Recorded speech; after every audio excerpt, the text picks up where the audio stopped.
Alam nyo ba na bukod sa talbos or dahon ng sampalok ay meron pang isang dahon na ginagamit ang mga Ilocano bilang pampaasim ng sabaw or pangsinigang? At ito nga yung talbos ng kulibangbang kung tawagin ng mga Ilocano. Nagluluto nga kami ngayon ng inasiman na isda at ito nga ang naisip namin na gamitin pampaasim. Bago nga ako magsimulang magluto ay nanguha na nga kami ng talbos nitong kulibangbang at nagpatulong na nga ako dito kay Boss M. Simula nga nung tumira ako kay Boss M ay ang dami ko ngang natitikman ng mga kakaibang pagkain. Sa kanila ko nga lang din natutunan ang pagkain ng bulaklak ng kalabasa. Hindi naman ako mahilig sa gulay pero mula nga nung tumira ako sa kanila ay nakasanayan ko na nga din. At ngayon nga ay hindi lilipas ang isang linggo nang hindi ako nagluluto ng gulay. Isang gulay or dahon lang talaga ang hindi ko matutunang kainin na paborito ng mga Ilocano ay yung saluyot. May trauma kasi talaga ako sa saluyot dahil nung unang beses nga nakakain ako niyan ay mayroon nga akong hindi magandang karanasan. Batang-bata pa nga ako noon at hanggang ngayon nga ay dala-dala ko pa rin yung trauma na yun. Anyways, mabalik na nga tayo dito sa kinukuha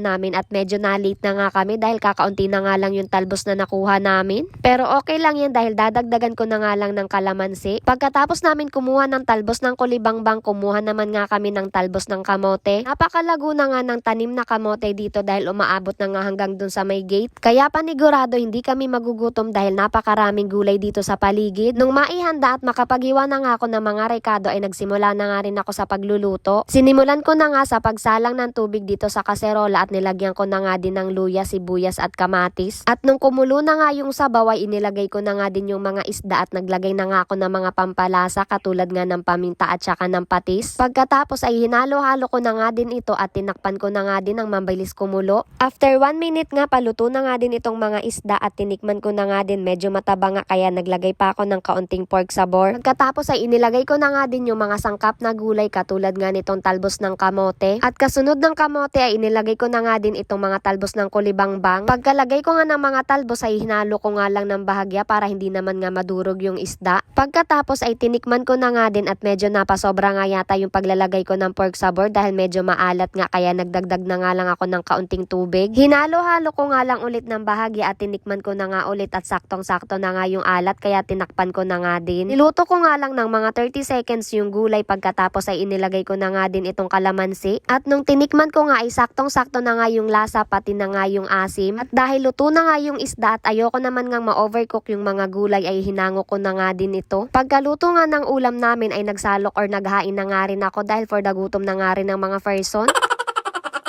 Hindi rin kasi kami nagkanin sa almusal at pasado alas 12 na nga ng mga oras na yan. Anyways, ayun lamang po for today's ulam serye. Salamat sa panonood. Bye!